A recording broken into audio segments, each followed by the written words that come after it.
Iran এবং যুক্তরাষ্ট্রের মধ্যে আমরা দেখছিলাম মাঝখানে তৃতীয় দফা আলোচনা চলছিল, যেই আলোচনার মধ্যেই ইরান এবং ইসরায়েল, বিশেষ করে মার্কিন যুক্তরাষ্ট্র জড়িয়ে যে যুদ্ধ, এই যুদ্ধটা হঠাৎ বাঁধলো কেন? এটা কি আসলে অনিবার্য ছিল?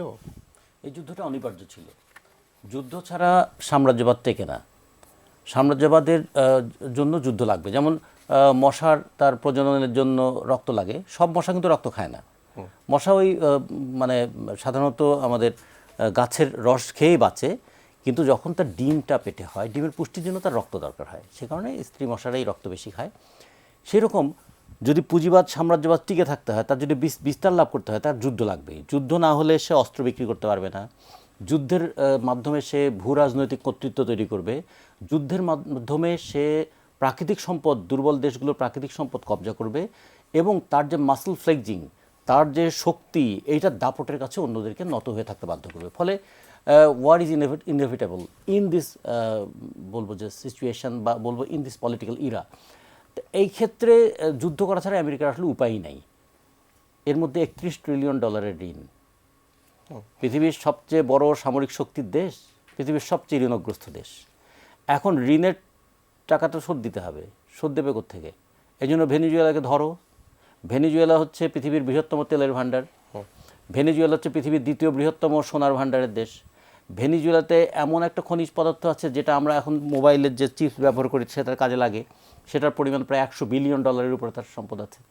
ফলে এই ভেনিজুয়েলাকে দীর্ঘদিন ধরে সে প্রথমত অবরুদ্ধ করে রেখেছে, দুর্বল করে রেখেছে, তারপর মাদুরোকে ধরে নিয়ে গিয়ে বিচার করছে। ইরান কেন টার্গেট? এই যে ভেনিজুয়েলার পরে ট্রাম্প বললেন তারা $2 বিলিয়ন তেল পেয়ে তারা এখন একটু স্বস্তিতে আছে। এখন খেয়াল করুন, পৃথিবীর দ্বিতীয় বৃহত্তম তেলের ভাণ্ডারটা কোথায়? সৌদি আরব। তার পাশে আছে কি? তেলের ভাণ্ডার কুয়েত। এর পাশে তেলের ভাণ্ডার ছিল ইরাক, এবং এ পাশে পৃথিবীর চতুর্থ বৃহত্তম গ্যাসের ভাণ্ডার হচ্ছে লিবিয়া। এই যে তেলের ভাণ্ডারগুলো, সে তুলনায় ইরানে কিন্তু তেল কম, কিন্তু আবার ইরানের যে হরমুজ প্রণালী, এইটা গোটা বিশ্বের তেল অর্থনীতিকে নিয়ন্ত্রণ করে। হরমুজ প্রণালী দিয়ে যে পরিমাণ জাহাজে প্রতিদিন 2 কোটি ব্যারেল তেল এই হরমুজ প্রণালী দিয়ে যাওয়া আসা করে, এবং এর 84% আসছে আমাদের এশিয়ান অঞ্চলে। এবং সেক্ষেত্রে আমরা যদি বলি, এখন গোটা দুনিয়ার ইকোনমিক ইঞ্জিনের এখন প্রায় সেকেন্ড কি ফার্স্ট হওয়ার জন্য কম্পিটিশন করছে চীন নির্ভরশীল এটার উপরে। এখন হরমুজ প্রণালীর উপর ইরানের যে কন্ট্রোলটা আছে, 1971 সালে ইরান আরব আমিরাত থেকে 2টা দ্বীপ নিয়েছিল দখল করে, ওই দ্বীপ 2টা ফেরত দেয়নি। এইখানে সে স্ট্র্যাটেজিক এমন কিছু মানে আর্মামেন্ট তার আছে যে এটা দিয়ে 21 কিলোমিটার প্রশস্ত হরমুজ প্রণালীটাকে নিয়ন্ত্রণ করতে পারে। ফলে ইরানের যুদ্ধ করতে হবে না, কিচ্ছু করতে হবে না, শুধু হরমুজ প্রণালী নিয়ন্ত্রণ করলে পৃথিবীর অর্থনীতিকে অনেকখানি সে পর্যদস্ত করে ফেলতে পারবে।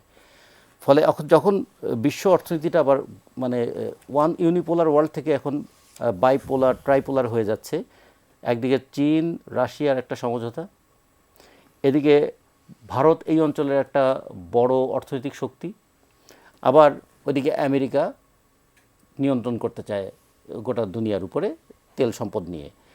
ইসরায়েল হচ্ছে তার সেই অঞ্চলের লাঠিয়াল, ইসরায়েলকে দিয়ে মধ্যপ্রাচ্যকে উত্তপ্ত করে রাখে। এখন সে মনে করছে মধ্যপ্রাচ্যের দেশগুলোর মধ্যে ইরান হচ্ছে পারমাণবিক শক্তির অধিকারী, ইরান চ্যালেঞ্জ করতে পারে ইসরায়েলকে, এবং ইরানকে কেন্দ্র করে আবার হয়তো অ্যান্টি ইসরায়েলি মানে শক্তিগুলো সমবেত হতে পারে।